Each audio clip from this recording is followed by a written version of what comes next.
എന്താണ്? എന്താ ഒന്നുമില്ലേ? എന്താ പരിപാടി? അവന്മാരെന്തോ വെള്ളടിയോ അങ്ങനെ എന്തോ പരിപാടി. ഓ അവന്മാര് മാത്രം. എനിക്കിഷ്ടല്ല വൃത്തിയുടെ സാധനം. ഒരു പുണ്യാളൻ. നിനക്ക് ഇനി ആ സ്മെല്ലടിച്ചിട്ട് ഒരു ബുദ്ധിമുട്ട് വേണ്ടാന്ന് വെച്ചു. ഇന്നൊരു സ്പെഷ്യൽ സ്നേഹമൊക്കെ ആണല്ലോ. സ്പെഷ്യൽ ഒന്നുമല്ല, ഇതൊക്കെ എപ്പോഴും ഉള്ളതാ. നീ മനസ്സിലാക്കാനായിട്ട്. ഓഹോ. എന്നിട്ട് എന്താണ്? നല്ല ചൂടല്ലേ? നല്ല തണുപ്പല്ലേ?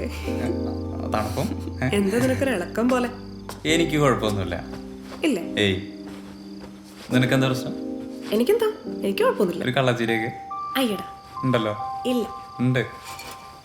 സ്റ്റേയുടെ കാര്യം പറഞ്ഞപ്പോ ഭയങ്കര ചിരിയൊക്കെ ഞാൻ കണ്ടായിരുന്നു. അത് എനിക്കുണ്ടല്ലോ. എനിക്ക് ശരിയൊന്നും തോന്നില്ല. ഉണ്ട്. എന്താ നിനക്കൊരു കള്ളത്തരം പോലെ? എന്ത് കള്ളത്തരം? ഇല്ല, ഒരു കള്ളത്തരം മുഖത്ത്. എന്താണ്? അല്ല വല്ലതും നടന്നാലോ എന്ന് വിചാരിച്ചിട്ടാണ്.